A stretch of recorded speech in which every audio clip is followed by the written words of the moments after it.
O único que é digno de receber a honra e a glória,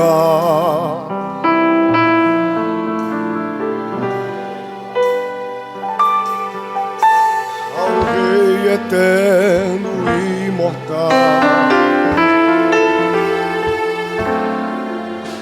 a Ele.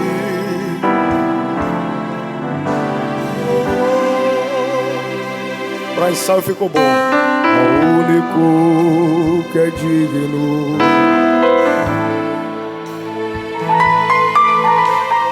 a honra e a glória,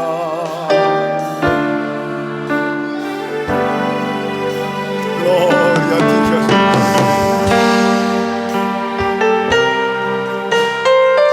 invisível, mais real, a Ele.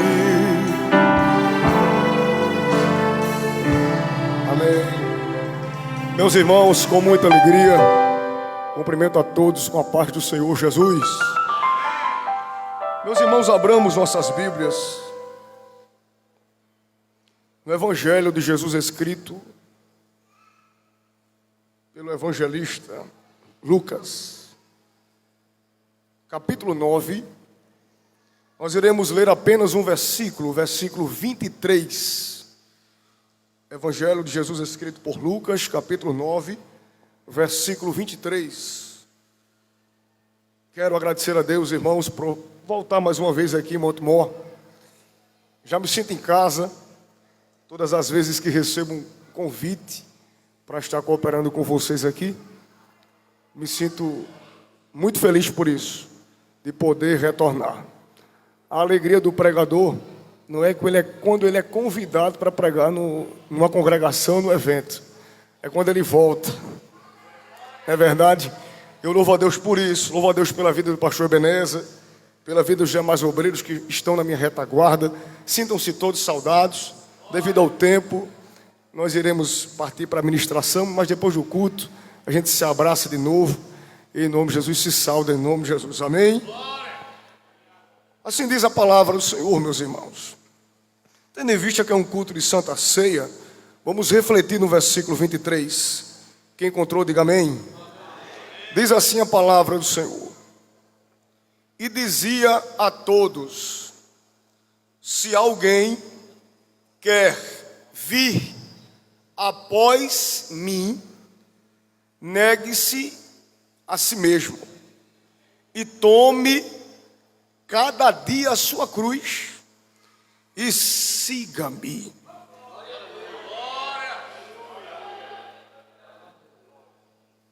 Meus irmãos, no capítulo 9 do Evangelho escrito por Lucas, mais precisamente a partir do versículo 18, nós estamos diante do clímax, ou do ápice, do ministério de Jesus. Esta seção do Evangelho de Lucas, ele traz o ministério de Cristo a um ponto decisivo. Por quê? Porque no ministério de Jesus na Galileia, ele termina com a alimentação dos 5.000. Jesus ele vai atingir o cume da sua popularidade e com a sua recusa de ser feito rei. No Evangelho escrito por João, capítulo 6, versículo 15, diz a Bíblia que sabendo, pois, Jesus, que haviam de vir arrebatá-lo para o fazerem rei, tornou a retirar-se ele só para o monte. Jesus, com isso, ele perde um pouco de popularidade perante a massa.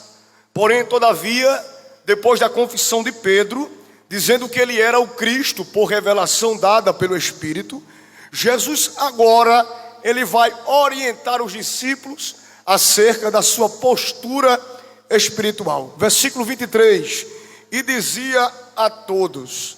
Quando meditamos na primeira parte do versículo 23, percebemos que Jesus, ele não faz acepção no discipulado. Jesus, ele não faz acepção na missão.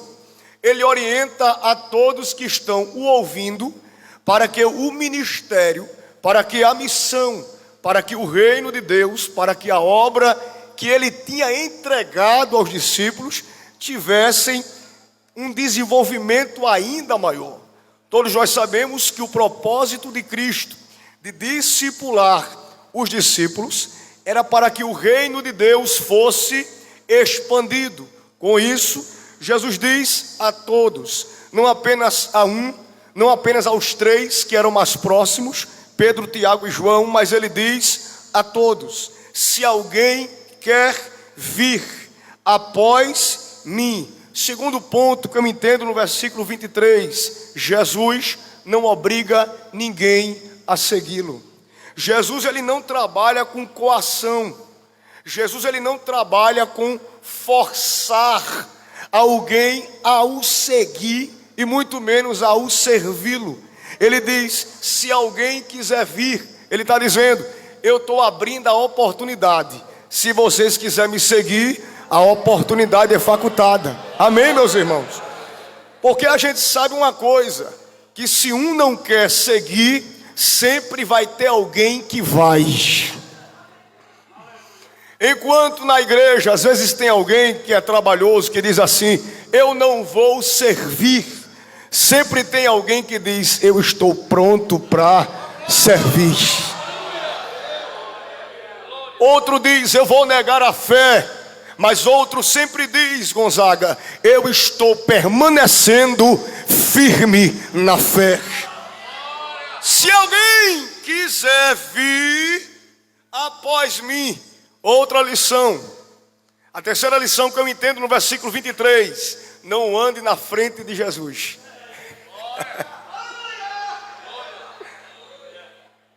Nós não podemos andar na frente de Jesus. E tem crente que anda na frente de Jesus? Tem. Aquele que anda na frente de Cristo, ele premedita as suas ações. Com isso ele retira a soberania da atividade de Deus nele. E o propósito de servirmos a Cristo é viver na dependência da sua direção. Jesus, quando ele convida, Rodrigo, alguém a segui-lo, ele diz, eu estou abrindo a oportunidade. A porta da oportunidade está aberta. Eu estou aqui pronto para acompanhar você. Só que tem uma coisa, eu não vou atrás. Aí nós perguntamos, mas Thales, os discípulos seguiram a Jesus, mas foram martirizados. Thales, os discípulos seguiram a Jesus, mas foram perseguidos pelo Império de Roma. Os discípulos seguiram a Jesus, uns foram decapitados, degolados, sofreram perseguições ferrenhas. Mas o que é que você quer dizer neste culto de Santa Ceia? Porque nós não conseguimos ceiar de forma racional, meu Deus, se não estivermos por trás de Cristo. Vou melhorar para você entender. Nós não conseguimos ceiar de forma racional se a cruz não está na minha frente. Ele diz, se alguém quiser vir após mim, ele diz o quê? Negue-se a si mesmo. O que é que Jesus está dizendo? Eu estou convidando vocês para me seguir. Só que tem uma coisa que eu estou pedindo. Vocês vão ter que mortificar a sua própria carne, o seu próprio ego, as suas próprias vontades, os seus próprios sonhos, os seus próprios desejos, projetos antigos. Você vai ter que abortá-los para que o meu projeto espiritual seja materializado. De início já aplico a mensagem. Deus está dizendo para você, fica atrás de Cristo. Mas eu digo para você, fica sem reservas. Fica sem reservas. O que é ficar por trás de Cristo sem reservas? Entrega os teus sonhos na mão de quem pode caprichá-los. Entrega o teu ministério na mão daquele que pode melhorar. te fazer ver uma ótica espiritual que tu até hoje não conseguiste enxergar. Fica por detrás de Jesus. Após mim, fica após mim. Mas o ficar após é se negar. Eu estava esses dias, fomos visitar uns trabalhos de oração, irmãos. E em um dos momentos de oração eu disse para Jesus: é muito difícil te seguir, porque a gente está vendo tanta coisa estranha. A gente está vendo tanta coisa que está fora do padrão bíblico, que se nós não tivermos cuidado, nós mesmos nos escandalizamos. Porque, irmãos, isso é muito sério. Uma geração que anda na frente de Cristo, ela cria sua própria teologia bíblica, deturpando a essência da cruz. E o que é que nós estamos vendo? Eu estava refletindo, e você sabe que mente de pregador, ela às vezes vai para umas direções bem diferentes. E o Senhor me fez refletir sobre uma geração de monstros religiosos. Qual é a geração de monstros religiosos?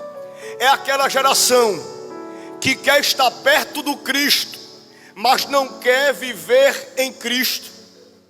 A geração dos monstros religiosos é aquela geração que quer o status que Cristo dá, por estar perto de Cristo, mas não quer crucificar o seu eu para viver o poder de Cristo.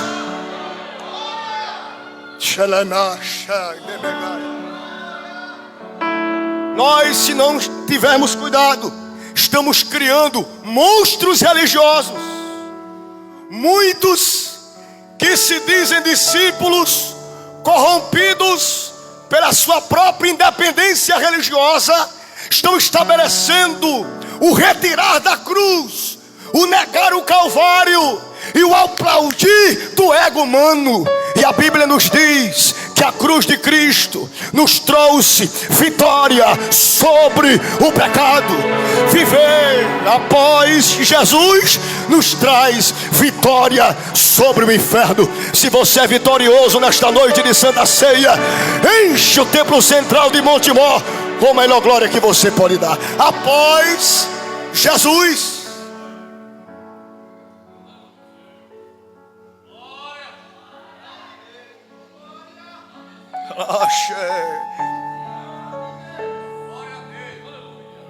Olha para cá, vamos pensar bem prático. Se eu estou por trás de Cristo e Ele está na minha frente, quem é que me dirige? Toda a igreja? Quem é que me dirige? Guarda essa palavra. Jesus está dizendo para os discípulos: duro vai ser vocês conseguirem se negar. Porém, todavia, entretanto, eu estou na frente para ser direção. Aplico essa palavra de Deus para a vida de alguém, porque tem horas que você está cansado. E estar cansado não significa dizer que você está em pecado. Estar cansado significa dizer que você tem caminhado muito. E por muitas das vezes o cansaço, quando bate, às vezes te deixa retido e retida. Às vezes você fica sem forças de servir. Mas eu quero te lembrar uma coisa. Lembra que apesar dos teus cansaços, Jesus está na tua frente. Eu estou sentindo que nesta noite de Santa Ceia, Deus está levantando cansados aqui. Eu estou sentindo uma graça de Deus muito forte. Thales, eu estou cansado. A guerra está grande. Eu tenho que sacrificar a minha carne. Eu tenho que confrontar com o meu próprio ego. Eu me pego errando nas minhas decisões, comportamentos. Às vezes canso porque corro muito para fazer alguma coisa, e no fim eu percebo que não fiz da melhor forma, e eu estou cansada. Eu estou cansado. Aí Jesus está dizendo: tu lembra lá atrás, quando eu te chamei, eu disse para você: vem após mim. Eu vou usar a Bíblia. Aquele que colocou a mão no arado, ele não pode mais olhar para trás.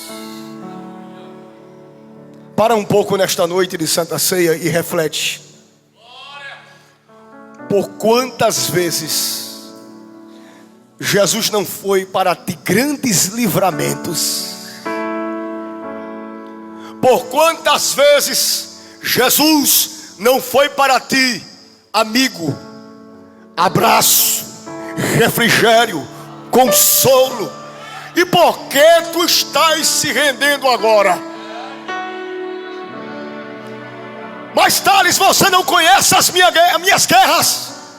Eu posso não conhecer as suas guerras, mas como ministro do Evangelho aqui neste púlpito, digo para você, com respeito à autoridade que está aqui e pela palavra, o Senhor te diz: eu estou nas tuas guerras. Lembra que eu estou na frente.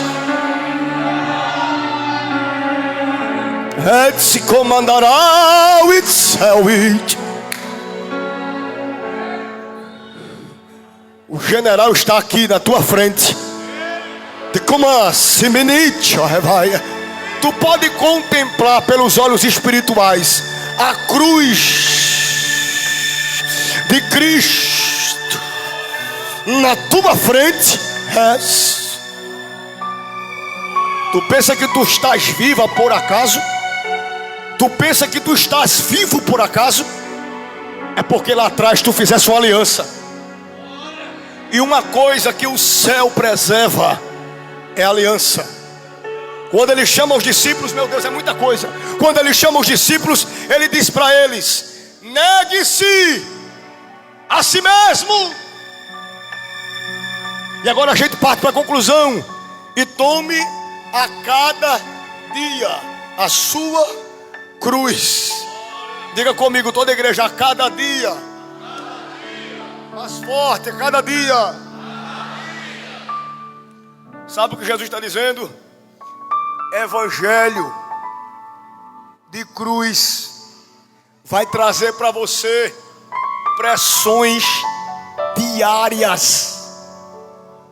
Estava pensando nisto e me veio uma reflexão sobre a diferença entre dois evangelhos: o evangelho de almofadas e o evangelho da cruz. O evangelho de almofadas é um evangelho coach, egocêntrico, aparta a essência do Calvário, traz o homem para o meio e amortece os pecados sociais. Mas o evangelho de Cristo, ele fixa a cruz no centro, coloca o homem atrás. Você não está entendendo? Ele fixa a cruz no centro, coloca o homem atrás e diz: segue, segue, segue, segue, segue, segue, segue. E lá vai uma palavra: é melhor sofrer pressão todo dia e estar com Cristo na minha frente do que ser aplaudido pela mídia e não ter reconhecimento na eternidade. É melhor passar guerras diárias, o inimigo perseguindo você todo dia, do que abrir a boca e não ter sal, não ter tempero, não ter unção, não ter glória. Deus está dizendo para você: tudo isto é porque eu estou na frente. Vai caminhando, porque eu estou na frente. Prossegue, avança, prega, canta, evangeliza, mulher, dirige o trabalho, faz a obra na tua casa. Eu estou na frente, eu estou na frente, eu estou na frente, eu estou na frente, eu estou na frente. Tem crente entendendo aqui? Eu vou dar lugar. Ele está na frente para aplacar a fúria do diabo. Ele está na frente para aplacar a fúria da morte. Ele está na frente para dizer: morte, bate em retirada, porque eu estou na frente. Eu estou na frente. Eu estou na frente. Segue.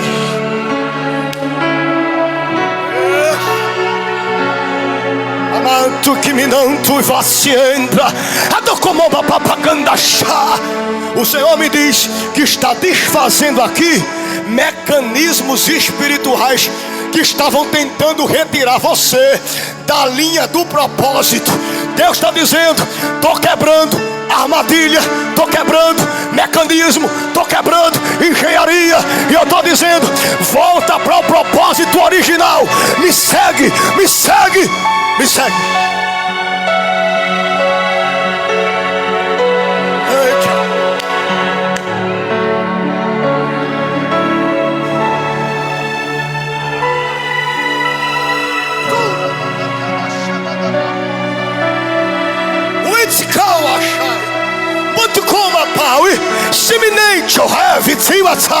Sim, diz o Senhor: passo em revista o arraial e estou erguendo do monturo necessitado, estou erguendo do monturo os cansados, estou lhes revestindo com a minha graça. Avancem, avancem, avancem, avancem, diz o Senhor para esta igreja.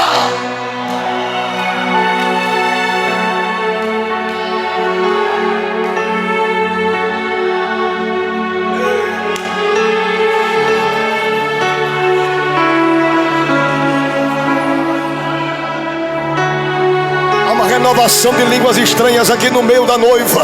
Feche os teus olhos e se liga com o céu agora, porque o Senhor me diz: eu estou renovando os meus discípulos aqui em Montemor. Eu estou renovando aqueles que estão por detrás da cruz. Eu estou renovando aqueles que estão carregando grandes responsabilidades. O tempo está difícil, está complicado, as coisas estão estranhas, mas eu continuo na frente da minha igreja, eu continuo na frente da minha obra. E lá vai uma palavra da parte de Deus: governo comunista não vai impedir da igreja triunfar. Os homens da terra não vão impedir a igreja de triunfar. Hitler não teve condições de impedir os judeus de prosperarem, porque Israel, porque Jerusalém é nação santa. Os homens da terra, os impérios, Herodes, não tiveram condições de aplacar o crescimento da igreja. Porque Tales, porque quem estava na frente era o dono, era o dono, era o dono, era o dono, era o dono, era o dono, era o dono. Quem sente a presença do dono?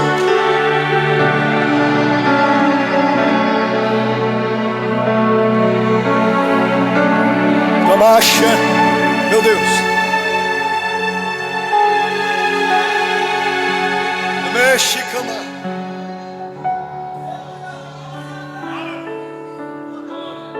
Tu não estás vendo. Obrigado, meu irmão. Tu não estás vendo, mas tem alguém assim, ó.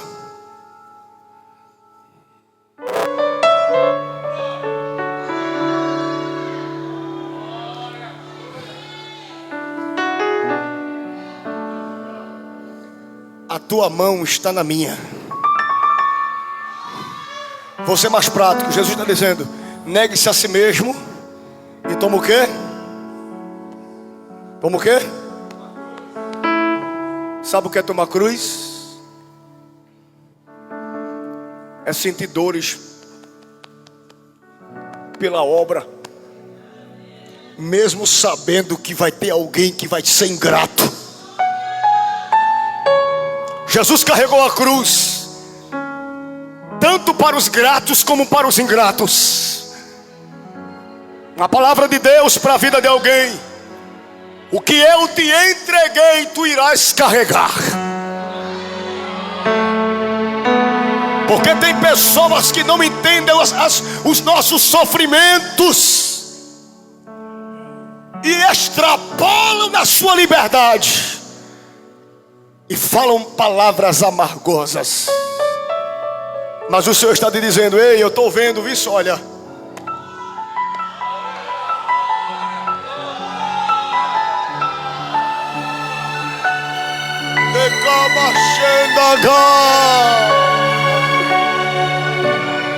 O que tem por aí no Brasil, irmão, é pregador corrompido, é obreiro fazendo escândalo. Mas tem uma coisa: ainda tem alguém que está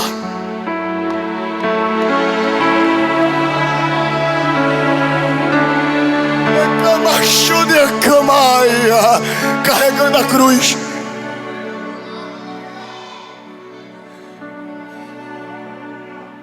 Ainda tem alguém sensível à voz. Ainda tem alguém sensível às revelações do Espírito.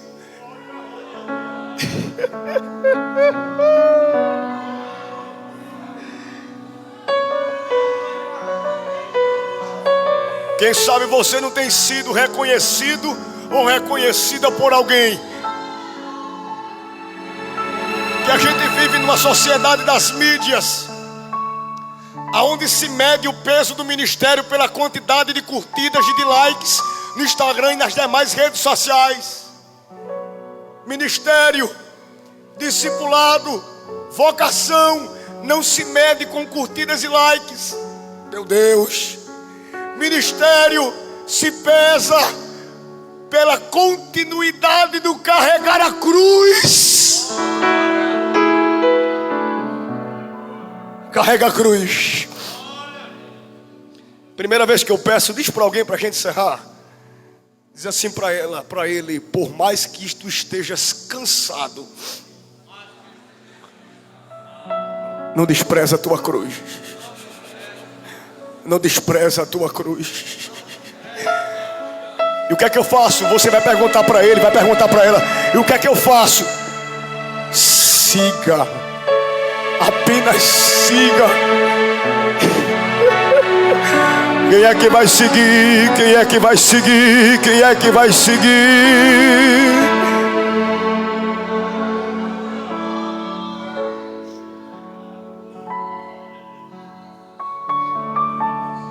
Mas Thales não gostam de me ouvir, não tem problema. A palavra que eu prego, Thales, é pesada demais. É Deus que mandou? Não se preocupe. Tem alguém que não está gostando com a minha direção, da minha direção. Deus está mandando? Está. Não se preocupe mais. Sabe por quê? Porque é melhor um povo sadio com a cruz na frente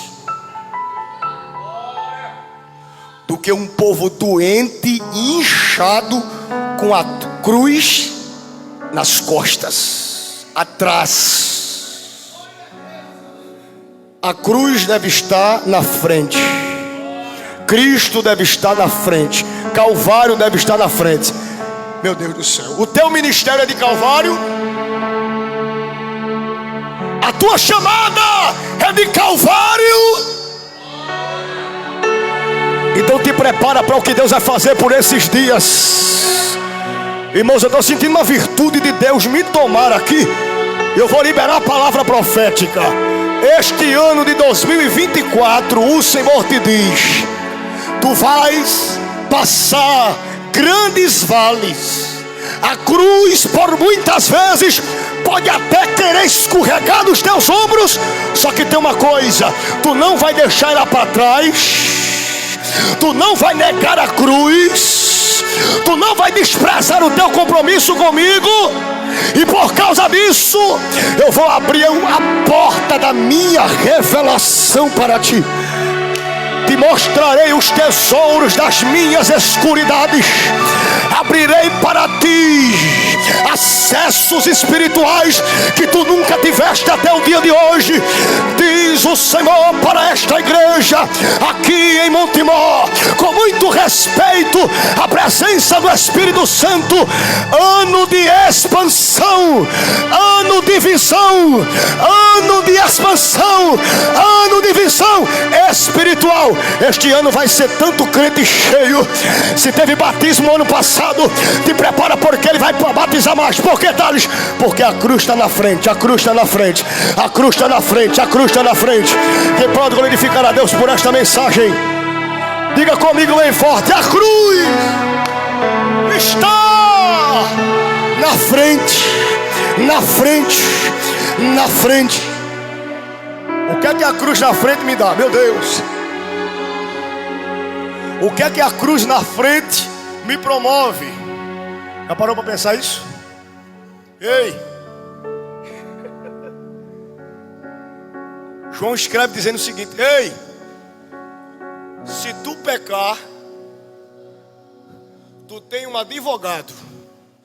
O João não está dizendo assim: peca, peca, peca, peca.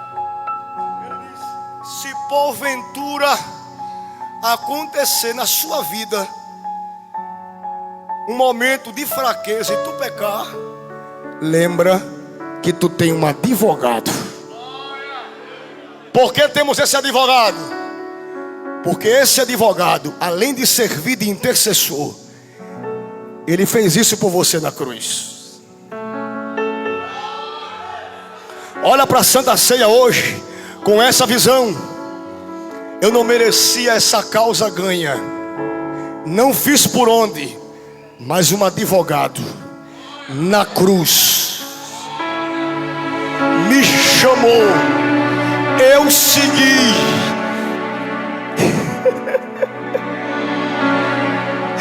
Eu segui, e ele me perdoou. E além de me perdoar, sabe o que esse advogado, ele me prometeu? Sabe o que a cruz de Cristo fornece para a igreja? Atos dos Apóstolos, capítulo 1, diz a Bíblia: Jesus aparece por 40 dias aos discípulos, antes de ser assunto aos céus. E antes de ser assunto aos céus, ele diz o seguinte: eu vou ter que ir, porque senão virá o outro Consolador. Que o outro, essa expressão do outro no original grego é allos, que significa, Jesus dizendo: se eu sou intercessor, ele também vai ser. Se eu sou consolador, ele também vai ser. E além de tudo isso, ele intercede por você com gemidos inexprimíveis. Por fim, a Bíblia diz que Jesus, ele é elevado aos céus. Os anjos de Deus aparecem. Os discípulos estão atônitos. E os anjos dirigem a palavra para os discípulos e diz o seguinte: por que vocês estão assim? Esse mesmo Jesus que viste subir, ele voltará em glória. Por fim, por que eu tenho que negar a mim mesmo? Por que eu tenho que carregar a cruz? Porque o céu nos espera.